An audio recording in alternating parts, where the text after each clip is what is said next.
Good afternoon, everyone. Welcome. As they mentioned, my name is Diane Mamararongu, and I'm part of Share Screen Africa. I work as the East African coordinator, and it is my pleasure to welcome you, everyone, this afternoon on our series, Day 2, on the series of Pathways in Conservation Careers. Yes, so today we are going to continue the conversation from a slightly different perspective from what the structure was on Wednesday. Wednesday was more of healing from young professionals on their beginning journey in conservation, and it was a panel discussion, but today we are going to learn from a professional with many years of working experience in the field. And this gives us a very opportunity to not only learn about entering conservation, but also what does it take to build a long-term and sustainable career in this space. So today, the theme for today is going to be focusing on building beyond the passion, building a durable career in conservation. I know passion is often what draws many people into conservation, but sustaining a career in the field also requires some skills, resilience, learning, and adaptability over time. And we are going to be hearing more from our speaker. And it is my greatest honor to say thank you to Dr. Judith Nyunja, all the way from Kenya. I really want to take this moment to first of all thank her for agreeing to give us her time to share with us her experience, many years of experience with us, with the students from Wildlife Tourism College in Masai Mara. We are so honored and we can't wait to hear the words of wisdom, interesting stories of what happened in your beginning journey in conservation and what you're doing today. So if I can briefly say her bio briefly, Dr. Judith Nyunja is a conservation scientist and natural resource management specialist with over 20 years of experience in aquatic ecology, wetland conservation, biodiversity research, and environmental policy. She holds a PhD in zoology and a master's in hydrobiology, aquatic ecology, and a bachelor's in botany, zoology, and chemistry, complemented by professional training, environmental management, aquaculture, conservation leadership, climate change. And she currently serves as the head of research development and innovation at the Wildlife Research and Training Institute, where she provides strategic leadership in advancing wildlife research, innovation, and evidence-based policy in Kenya. Diane and the team for convening this important educational meeting so that the students are able to be motivated to continue doing what they have subscribed to do in the next few years in their college. My name is Dr. Judith Nyunja. I work for the Wildlife Research and Training Institute as a principal research scientist. And I also head the research development and innovations department. I have a background in water and wetlands research, ecology, climate change issues, community integration, human-wildlife conflict, climate change, and policy development, and many other aspects of conservation science. I have over 20 years of experience in this sector, and I'm very glad to be here today to just briefly share with you my journey, which is going to be a story, the story of my life, and I hope that it's going to motivate you. So the topic that we are discussing today is about beyond passion and building a durable career in conservation. The fact that we find ourselves in the careers that we find ourselves in. And most of the time, it is defined by the experiences that we had before, maybe when we were younger, some experiences that we had, and some passions that we developed when we were young. And therefore, today's discussion about beyond passion and building a durable career in conservation is going to be a story of my life.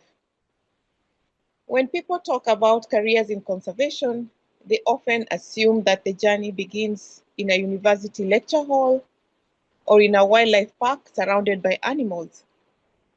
But that's not the case, because for me, the journey began much earlier, long before I even knew what the word conservation meant.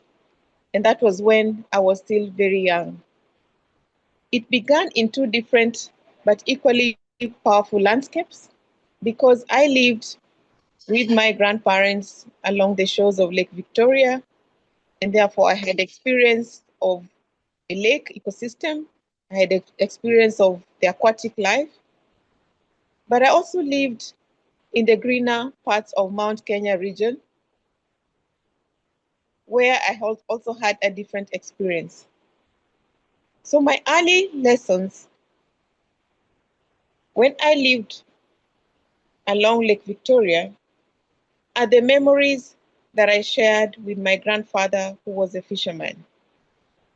And that experience was very important because it shaped the kind of career that I later took up, which is wetland conservation, water resource management, and anything to do with water in a holistic and a multidisciplinary manner. As a child, I spent a lot of time with my grandfather. Early in the morning, we would walk down to the lake on the shores of Lake Victoria. And sometimes before sunset had fully risen, we would wake up very early because my grandfather loved me very much. Because he was a fisherman, I watched him prepare his fishing nets and listened to stories about the lake. He often told me about the lake, the fish, how he was anticipating to catch fish on that particular day.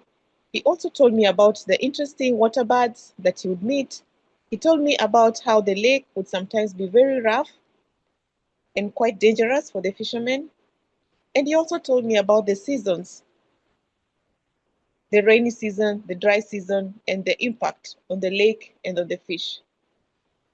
And therefore, by that fact, he made sure that I understood that the lake was alive. I watched fishermen celebrate good catches and struggle during the bad seasons because I was always with my grandfather. I saw wetlands full of birds, papyrus swamps that provided shelter for fish. At the same time, I did not know the word ecosystem because it was still very new. I was young. I didn't know the word biodiversity and I didn't know the word wetland conservation. But it was very alarming because these things started growing in my mind. Those experiences planted an early question in my mind. And the question that this experience planted was, how do we protect nature? Because my grandfather told me about the challenges that he experienced. How do we ensure that people live sustainably with nature? And how do we depend on nature? And therefore, growing up in the Mount Kenya region, later in my childhood, where I attended my primary school, the environment was completely different. I was met with cold mornings when I would wake up early to go to school, and our paths were very beautiful with forested landscape. And that experience gave me another outlook about conservation and life. As I went to school, I would pass through clean water springs directly out of the slopes of the mountain. And these little springs of water would form the rivers that spread downstream. And the streams were so clear, and you could even see the stone at the bottom. As I walked to school, I also passed through tea plantations stretching across the hill, and I would see women picking coffee and tea as I went to school. And that therefore made me understand that there's a very clear connection between ecosystems and the livelihoods that we get from the ecosystem, and therefore we need to protect the ecosystem. And sometimes we saw dairy farmers collecting milk from the milk centers early in the morning, and some of them cutting grass, cutting hay, and feeding their animals.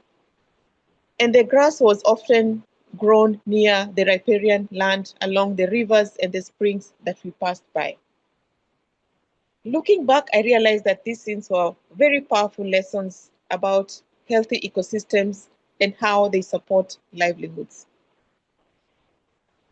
And looking back, it helped me understand that forests need to be protected because they provide a catchment for water, and water supports farming, water is good for drinking, and water supports families in various ways. Without knowing it, then I witnessed the connection between nature and human well-being because humans depended on nature in so many aspects. I also appreciated that green and clean environment was very important. And therefore, you can imagine at my early young age, I was already being prepared in the career that I believe God created me to follow. And that is why I was already experiencing those moments with my grandfather. And therefore, slowly by slowly, I felt the urge to relate with nature. And that is where I believe my passion for conservation began, because I saw the clear relationship between nature and human well-being. And moving forward, there was from primary school, there was the high school where I discovered more about what I was then to become later on. I discovered my love for science. I discovered that science needs, it's about exploring. I discovered my love for biology, chemistry, physics, and I also loved language because in my dream, I believed that one day I would communicate science in one way or another. So I loved language as well.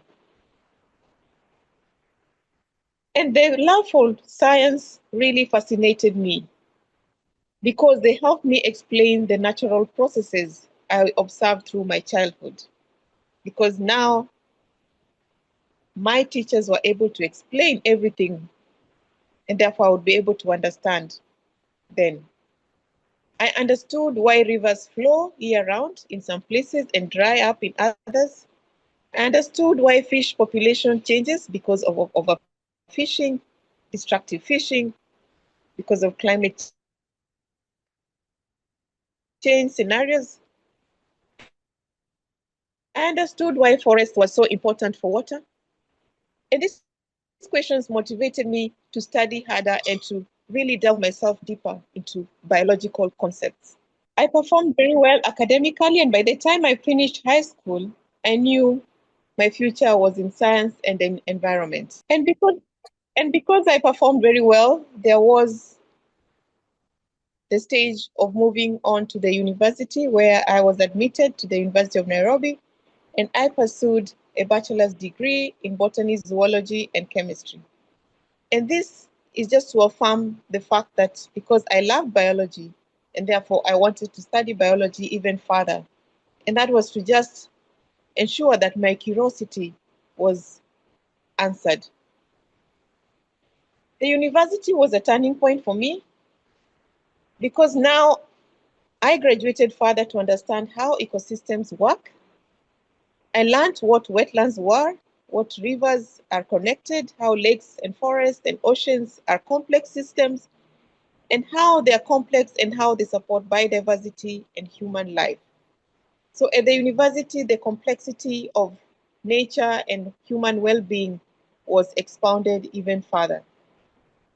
My fascination with water ecosystems became stronger, and therefore, when I finished my bachelor's degree, I immediately pursued my Master's of Science degree in hydrobiology and aquatic ecology. So from my journey, you can see I was already tailor-made to pursue issues to do with water and wetlands.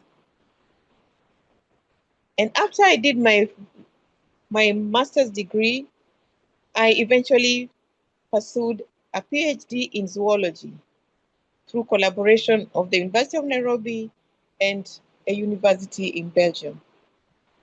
But again, my focus on zoology was zoology in aquatic ecosystems. So I studied animals that live in aquatic ecosystems because that is what my grandfather ingrained in my mind when I was younger. So I studied trophic interactions in a marine ecosystem, looking at how fisheries interact with coral reefs, which are found in the marine system, seagrass beds, and mangroves. And therefore, that was very profound for me because now I understand ecosystems, how to support fish, which is an important economic product from aquatic ecosystems. And therefore, the key message here is that education can build the foundation, your foundation for impact. Education is important. Education is important for you to build your career.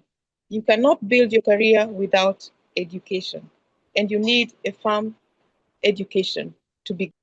And starting from the ground up, starting my career, once I finished my PhD, I had an opportunity now to start working. I actually started working when I was already doing my master's. So the PhD came when I was already working. So there was an overlap in terms of career growth. So I started at a very low level as a research assistant role. And that research assistant role was to look at water quality and hydrology of the Nairobi River. I worked with the United Nations Environmental Project that was looking at the Nairobi River Basin, and I was recruited as a research assistant, collecting water samples, taking the water samples to the lab, looking at the macroinvertebrates in the water, looking at the pollution aspects. So I was like a technician in that project. And that opportunity gave me an opportunity to learn more about fieldwork. I was not being paid a lot of money, but I volunteered because I was willing to learn. And fieldwork became my classroom. And the passion went on because I had a classroom where there was practical experience that I was gaining. Sometimes this meant that I had to stay very long days in the river collecting data because I was a technician. But those early experiences of sacrificing your time and being passionate taught me that conservation requires patience, conservation requires resilience, and it requires a teamwork. And this teamwork, I'm bringing it here because I never worked alone. I had someone who held my hands. I had people who were more experienced than me who taught me how to do the field work. I was patient enough. I wasn't being paid a lot of money, but I was very patient. I was patient enough to stay in the lab for long hours, including in the night, so that I'll be able to analyze the samples and make the reports. But I'm also happy that during that time, I became more curious. I became more curious because when I saw degraded landscape, for example, in the picture that you're seeing there, I was able to ask more questions. What kind of research can I do so that I can answer why this degradation is going on? What kind of research can I do to answer why there's pollution? So that was very important for me. And therefore, the message here is that every great career begins with learning, learning in small ways, and learning continuously. Learning every day, you have to learn. You have to be passionate because when you wake up in the morning and you go out, you have to be passionate about what you're going to do and what you're going to achieve. And I also learned that for you to have a great career, you must be able to know that whatever you're doing, you're serving humanity because it is a job that God has given you so that you serve God in that particular space. So it's important to know that regardless of whether you're being paid, regardless of whether you're volunteering, just know that you are serving humanity. So moving forward, I was able to get a better job. I would call it better because now it was paying better by those standards then. My career took another step when I was recruited as a research officer at the Kenya Marine and Fisheries Research Institute, where I was recruited as a fisheries officer, and I did fisheries ecology and marine ecology. I worked as a fisheries officer, but I also doubled up as a PhD student. So you can see how it is important to sacrifice your time. You're working and you're studying at the same time. And that opportunity gave me, enabled me to be more resilient, enabled me to network, enabled me to get out of my comfort zone and interact with people who were more experienced.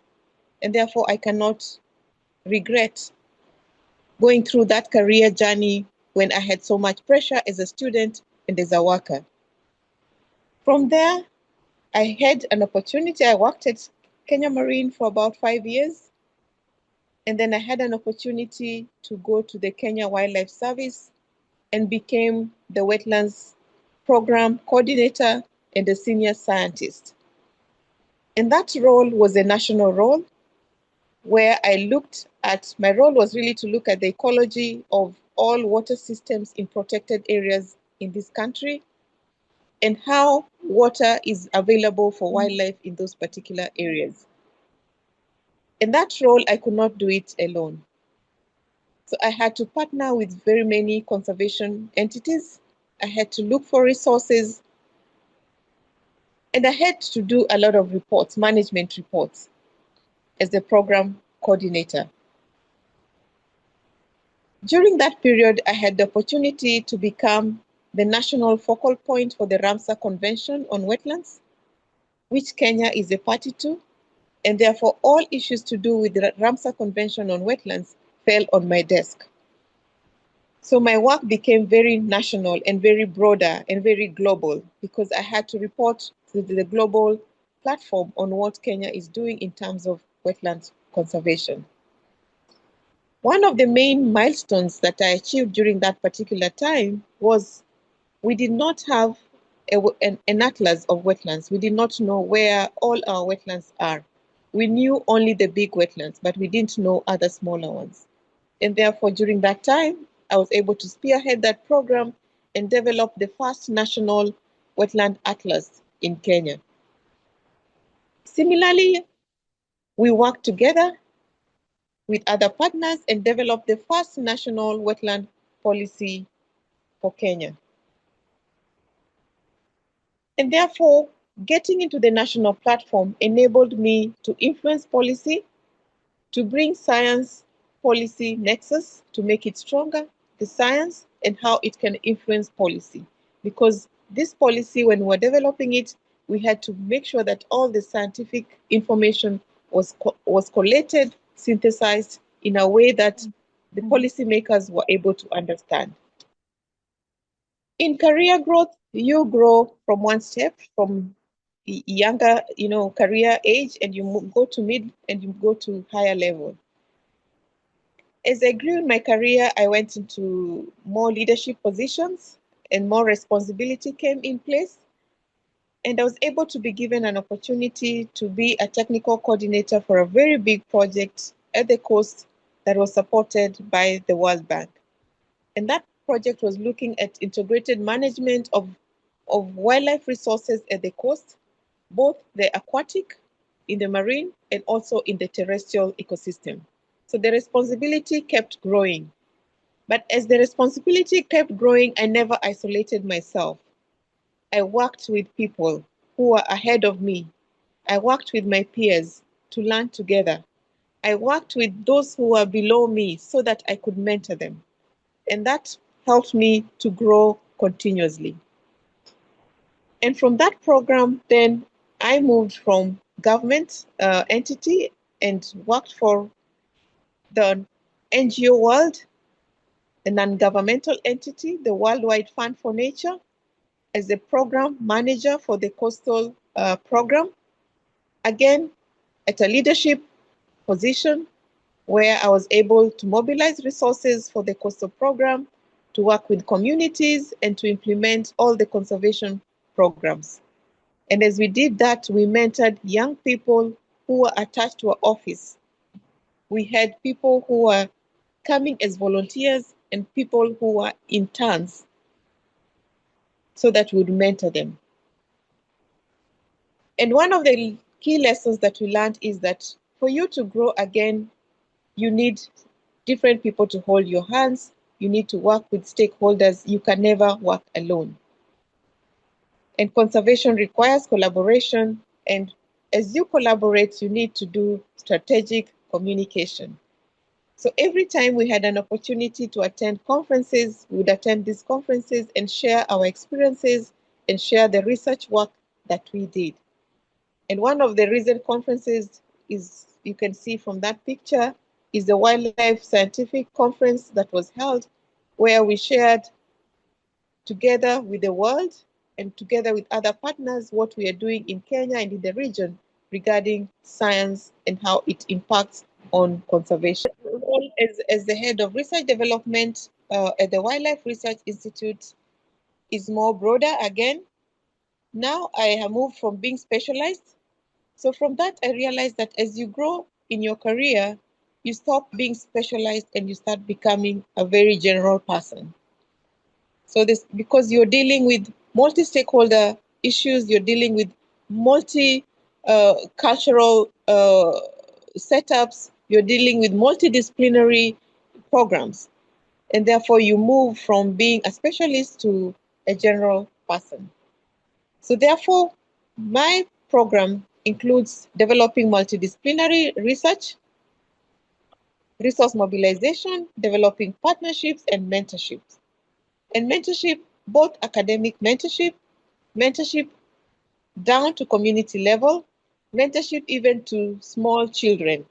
And in that picture, I wanted to share with you in one of the occasions where I had a research project I was running in Lake Turkana. We were looking at the birds population and diversity in Lake Turkana, because Lake Turkana is a flyway. So we had an opportunity to sit down with the children and actually show them the birds. So for me, that was one of those beautiful moments to see the joy in their hearts. And in those moments, I could remember how I was very happy when my grandfather taught me about the fish and the environment. Mm. And for this, leadership means creating opportunities for others, even the young people. From this experience, then, I have learned that for you as a young person, for you as someone who wants to pursue conservation, your journey starts now, where you are. And you need to know that passion and knowledge is important, but you need to be a person of integrity and you need to work hard. And working hard means sacrificing. Working hard means working extended hours, including the night, including the weekends. I have found myself working. Working hard means working with communities. For example, in that picture there, I was working with a community in the coastal part of Kenya, in Diani, Chale. We were restoring a mangrove ecosystem and we had to go out to the field to collect the seedlings in a very muddy environment and stay the whole day so that we would sort the seedlings and get the best seedlings that could be planted. So it requires hard work, commitment, and passion, and the love for nature and the love for people. Next.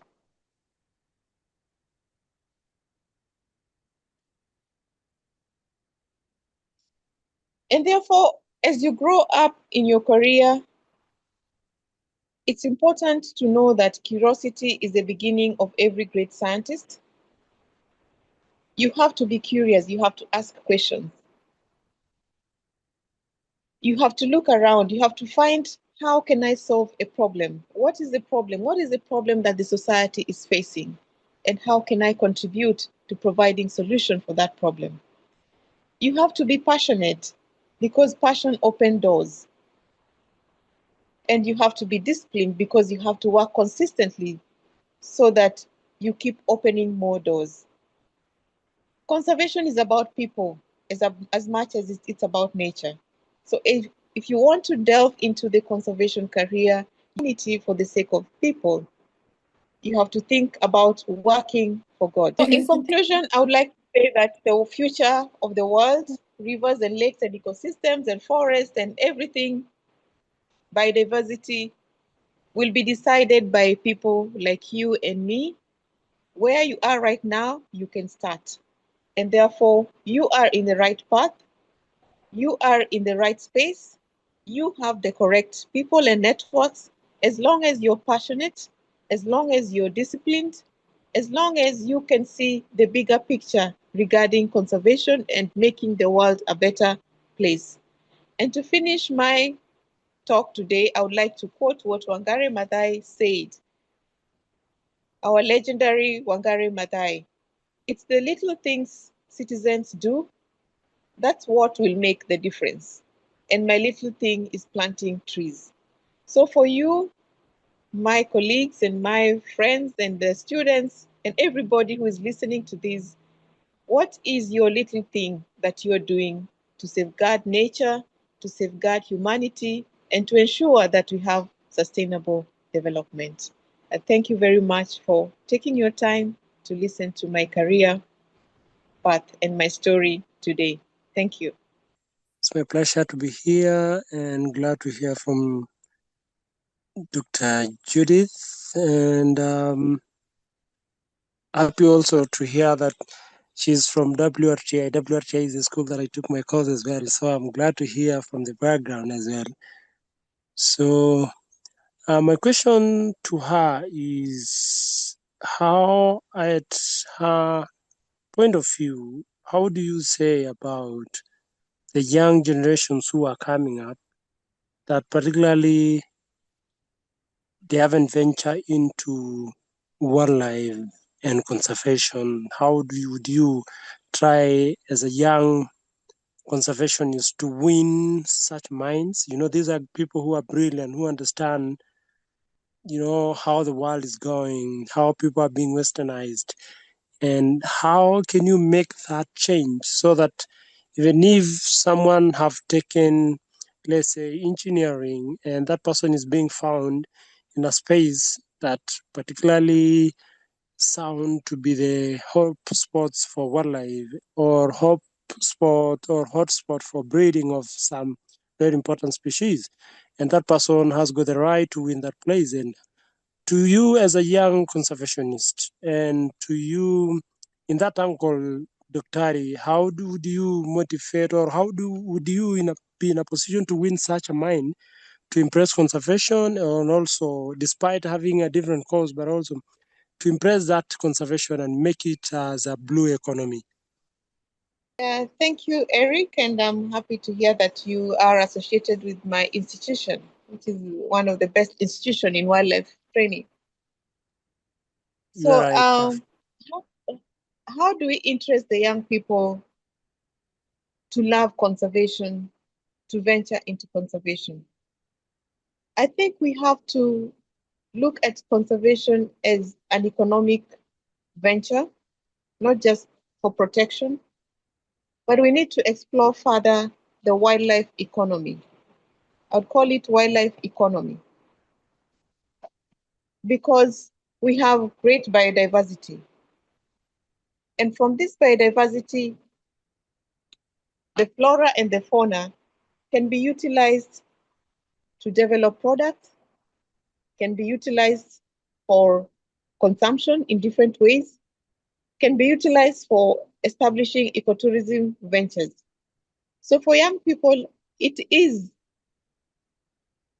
a moment that I would call upon all the young people to think about innovative ways of how they can exploit more this rich biodiversity. and then monetize this rich biodiversity, and then have an income so that we sustainably manage them, but we are also benefiting from them. So something else that I would call upon all of us as young people is to be ambassadors for conservation. Sensitize your peers. Education and awareness, because you're already in a space where you understand the importance of conservation, and that's why you're taking a course in conservation. Be the ambassador. Sensitize them as much as possible. And I would call upon the young people to form groups or networks that they can use for advocacy and lobbying for specific issues that they want the government to attend to, that will benefit the environment and also benefit them. So issue to do with advocacy and lobbying, because they are in a space where they can do advocacy and lobbying, and especially in this generation of the social media, just have good content that can be used for advocacy, and then have groups that you can network with and register these groups so that you're also able to find resources. You can mobilize resources through these groups. You can get funding to execute your activities. And of course, create awareness amongst your peers as much as possible. So for now, I think those are some of the things that I would encourage the young people about what will happen to an existing conservancy in the future in case of leasing if the contract comes to an end after the said certain amount of years, and the landowners decide to settle in their land without any renewal of contract, considering the corridors of those animals existing in the conservancy area. I think with the situation in Kenya, we have seen Masai Mara people settle in the space where even sometimes there are corridors of wildlife animals. And I think he was trying to understand what can happen if the agency that was managing a conservancy area for a certain period of time and the contract ends, what will happen? I think it comes around to the what community can do about it. So, Dr. Judith, I don't know what you can say about that. Such a kind of situation. We have a current governance framework that provides for sustainable management of conservancies. We have the Kenya Wildlife Conservancy Association, where all conservancies are registered, and they have a framework of how to manage those conservancies. And in the case that the lease expires, there's one, they can renew the lease because it's landowners who bring in their land and put together to establish the conservancy. If they feel that they have not benefited from the conservancy over a period of time and they feel that they want to dissolve the conservancy, they have a right to do so. But in a situation where we have a lot of threats affecting our wildlife, we are losing our wildlife corridors because of land segmentation and people, subdividing their land into smaller parcels. We are losing the wildlife corridors. We are losing biodiversity. The umbrella body, the Kenya Wildlife Conservancy Association, is working very hard to ensure that these conservancies actually get benefits so that at no one time they will be having a situation where they want to dissolve the conservancy. That is what the Conservancy Association was created for, and they are backed by the Wildlife Conservation and Management Act. So they are backed by the law. But in the worst case scenario where it's dissolved at all, completely, the best thing to do then is what I said, education and awareness. We have to be the ambassadors and talk to these people on the ground and tell them, whereas you can utilize your land, you can utilize it in a way that it is compatible with conservation. So you can take your land, your parcel of land back, but use it in something that is compatible with the wildlife that is found in that ecosystem. Use it for other wildlife economy. You can explore other areas of economic benefit that are compatible to your land. So considering the challenges regarding to wildlife conservation, and so considering the challenges that the conservationists are experiencing, especially the challenges arising from the shrinking of their lands every day, human population growth, and climate change as a global crisis. How do you predict the future of the wildlife, considering a lot of challenges rising from the subdivision of lands, climate change issues, and human population growth? Based on your research, how do you predict the future of the wildlife conservation? Yes, thank you.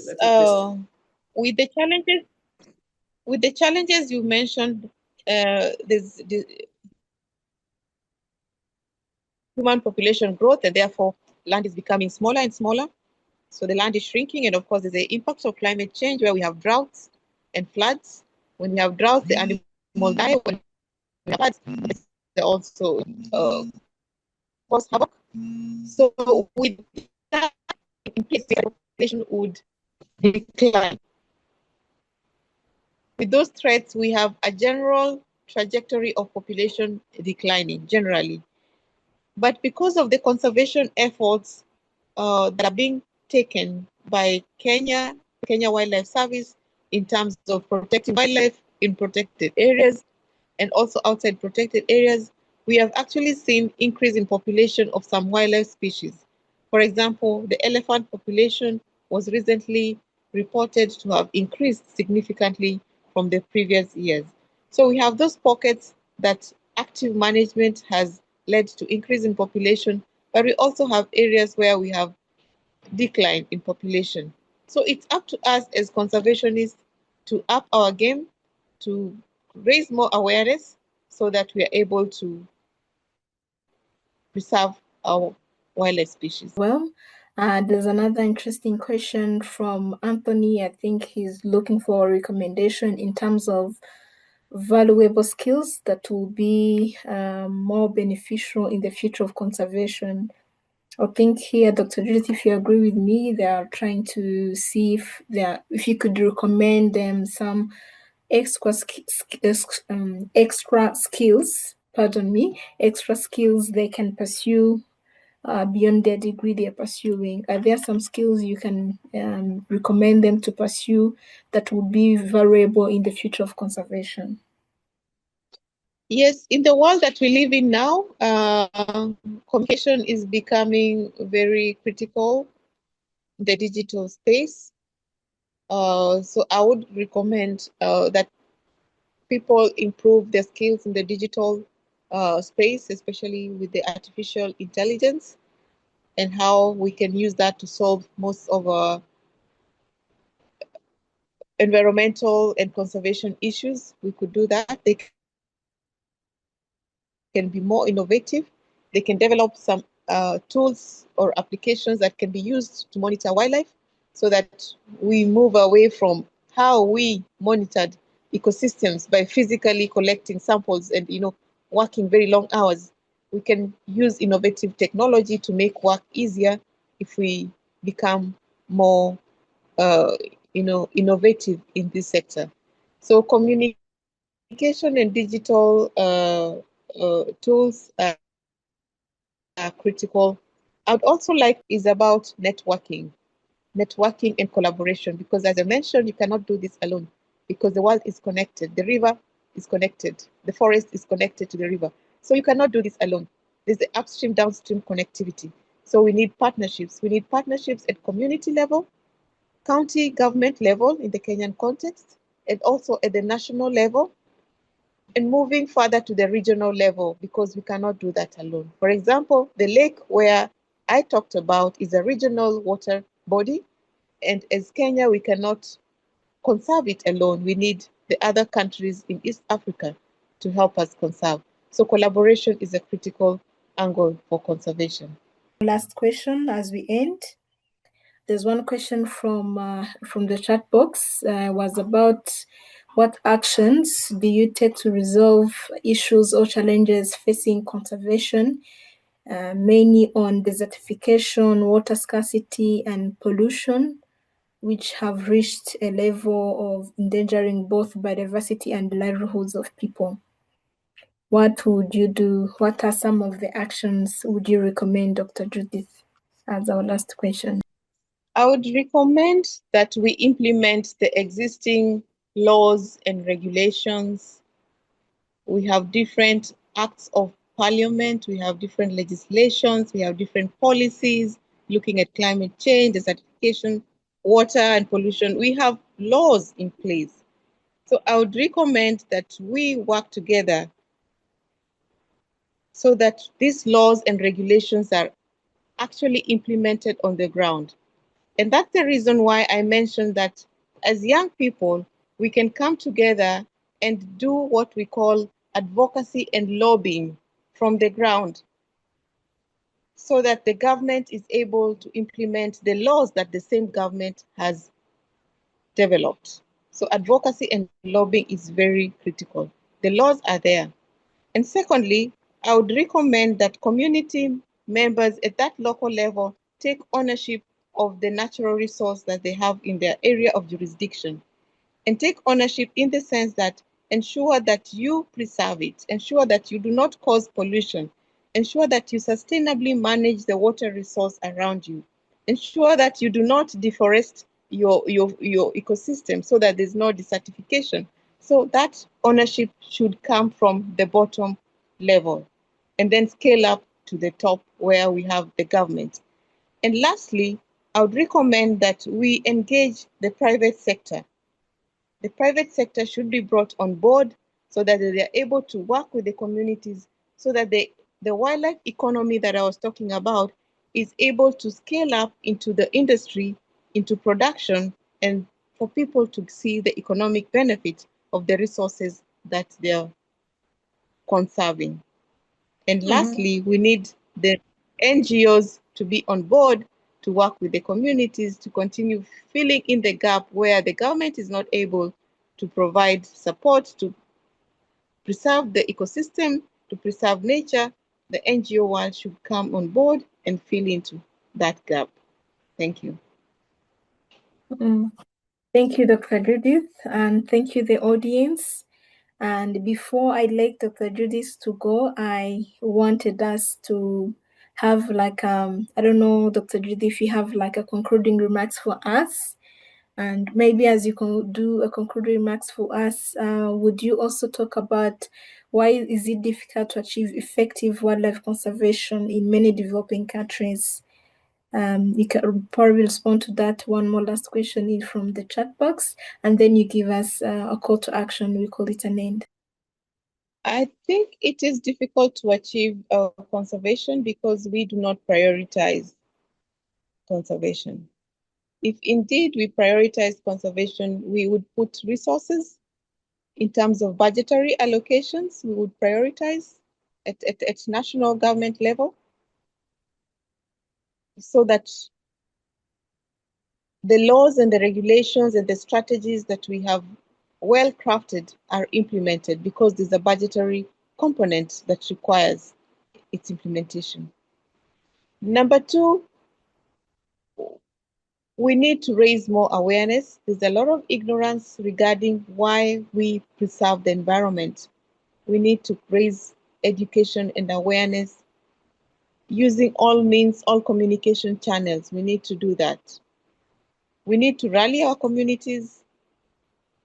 We need to do a lobbying and advocacy at the policy level, so that even at the policy level, even at the parliamentary level, they're able to discuss what is affecting our environment. And lastly, we need to fundraise, we need to mobilize resources, we need to look at how can our development partners help us preserve our ecosystem. I think for now, that's what I can quickly think about. And as a rallying call for young people, I think I would call upon all young people. This world belongs to you. This environment is protected and conserved for posterity, for the next generation, for the future generation, as they say. And therefore, we need to sustainably manage it. If we destroy this world, we will not have a space for the future. So let's safeguard this home that God has given us. Let us work together to enhance conservation. In your space where you're taking conservation as a career, you could be having a challenge in the future about jobs, whether they are jobs or not. But what I've been telling the young people is that you can be a job creator. You don't have to wait to be employed. You can finish college and within your environment, look around, look for opportunities and create jobs. Using the same natural resources that we are safeguarding and managing, you can create a lot of jobs if you're innovative enough. And there are people and there are networks that can support you to take that angle and create jobs and safeguard our environment. Thank you very much for listening to me. Thank you so much, Dr. Judith. Thank you so much for a wonderful closing remarks and for encouraging us young people to create opportunities from